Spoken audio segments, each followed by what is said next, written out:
Know the gang, know the gang, know the gang. Where my notification gang at? If you're part of the notification gang, let me know in the comment section if we can get it chopping up after this video. So I know I've seen a lot of people put a lot of videos out about this big nickel over G, like the pass rush glitch, where you get like great pressure from the outside, where your opponent only has like a max of 3 seconds in the pocket. And I'll show you guys how to do it and how to block it.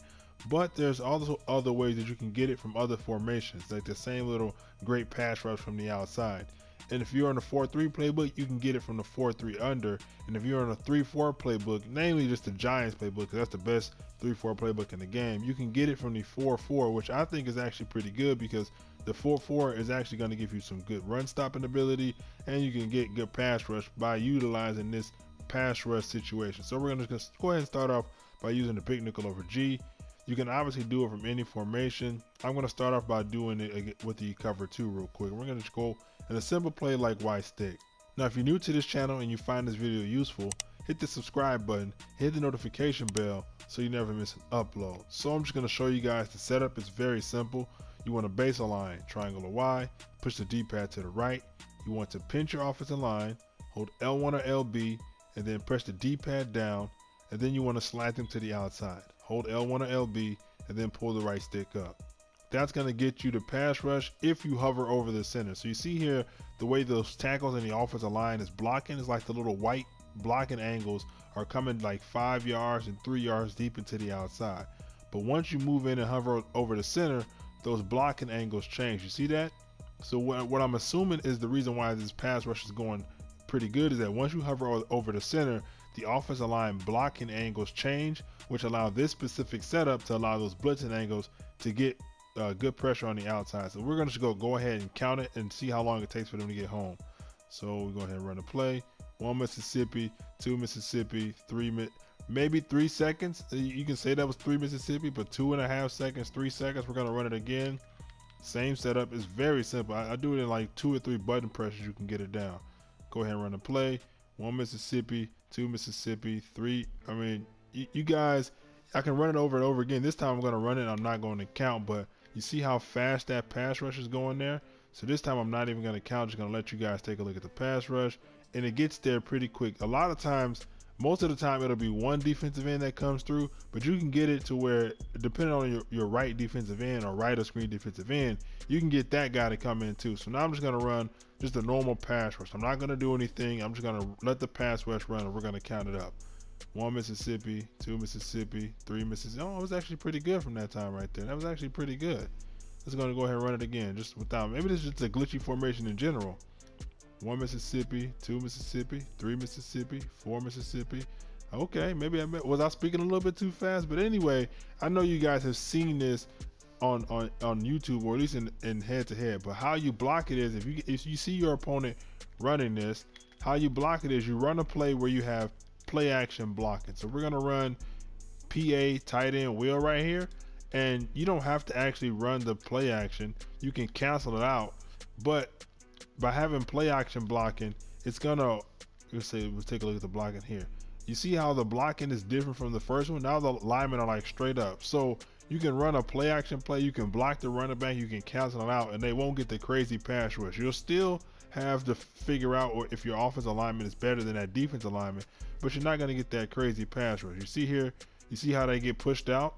You're not getting the crazy pass rush anymore, and I'm setting it up the same way. We're gonna go ahead and go through it one more time. Base align, pinch D line, slant up. Now my middle linebackers over the guard. I'm running the play action play, and I'm just going to counter the play action, and you see how the blocking holds up. Now obviously if your offensive tackles suck, then you're going to have a bad time, but if you run the play action, and you can even put your running back on a route. So let's go ahead and go here.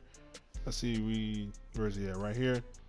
We're going to run a play where our running back is on a route. So now it's not like you have to have block 6 or block your running back. As long as you have the play action in there and the blocking works, you should be able to get the good blocking. You see here, they're not coming around the edge crazy like that. He ended up getting around eventually, but we still have more than 2 seconds in the pocket, if you ask me.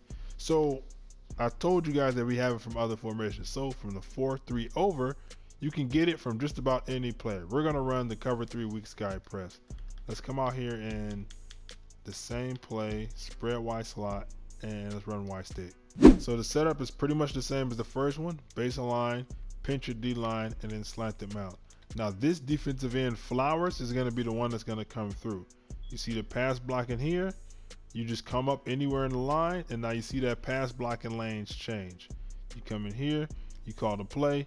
You see Flowers is going to come out, and then you see he gets the pressure within 2.5 to 3 seconds. It's the same type of pressure. If you was to run the play without, you still get decent pressure because the 4-3, this 4-3 gets good pressure, but it's not the same. You see here, Trey Flowers doesn't really get that much pressure without you coming down to the line to change the offensive line's blocking. So we'll go ahead and run it again with Trey Flowers. You see here, base align, pinch, crash out. You just come in the offensive line just like this, and you change the angles. And now you see Trey Flowers getting that pass rush. Now, when you, I gotta go back to the big nickel over G real quick because I forgot something. That to add to that blitz, what you want to do is you want to blitz that outside safety. So that makes the blitz like a little bit more dangerous, if you will. You go ahead and run this blitz. I'm going to go back, then I'll show you guys like the blitz from the 4-4. But if your opponent is using a play action blocking, you can send that safety down there if you want to, just for a little bit extra pressure. So you see here, we're in here. Now your opponent is in a play action block. He sends his running back out. He just wants the play action blocking. You send that corner safety, and it's a little bit more pressure. It's not crazy, but you see he gets around, he runs around the outside, but that's still like 3 to 4 seconds in the pocket. So now let's go ahead. I got to flip sides and run the 4-4 from the 3-4 playbook. So we're in the Giants defensive playbook. It's one of the best 3-4s in the game because you have a 4-3-4. You have the 4-4 to help you stop the run. You got the 3-3-5 and the dollar to help you blitz. But we're going to talk about the 4-4 right now and how you can get that good pass rush angles out of the 4-4. We're going to run the cover 3. I found it works the best out of the cover 3. It works in some of the other formation, but it best works out of the cover 3. We're going to go ahead and jump into that spread formation again and get in the Y stick. So this one is the easiest to set up. You don't base a line. You don't have to do any type of pinching. All you have to do is slant your defensive line to the outside. Hold L1 and then pull the right stick up. That's going to slant them to the outside, and then you come over the middle and hover. And you see that changes in the offensive line pass block angles. That's all you need right there. Now look at the left defensive end. You see he's going to get that little pass rush, and then boom, he's going to get a sack. Let's go ahead and run it again.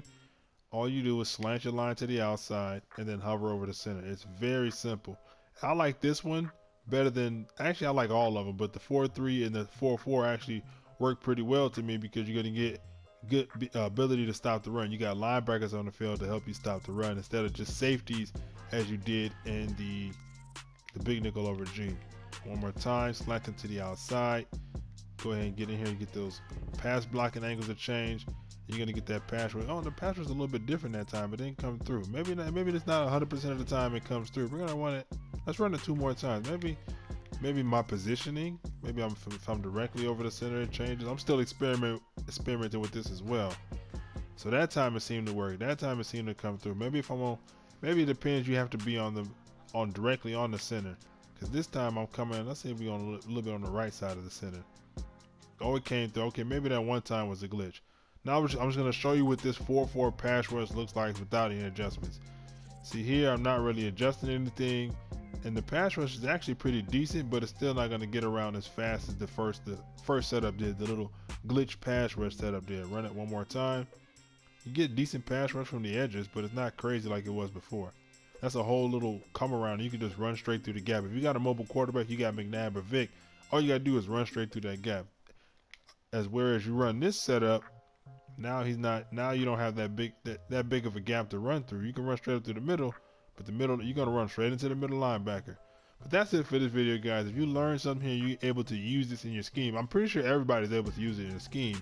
Everybody has the big nickel over G, so you can all use that. But if you have a 4-3 playbook, you can use the 4-3 under. And if you have a 3-4 playbook and you got the 4-4, you can use the 4-4. But I think there's a couple playbooks with the 4-3 and the 4-4. So you'd have the big nickel over G, the 4-3, and the 4-4. So you can get this pass rush angle from all 3 of those formations. But if you guys learned something, was able to use this, let me know by hitting that like button. And I showed you guys how to block it as well, right? You just use play action blocking and you should be able to not get that crazy pass rush. But that's it for this video. I'll see you guys around next time. I'm out.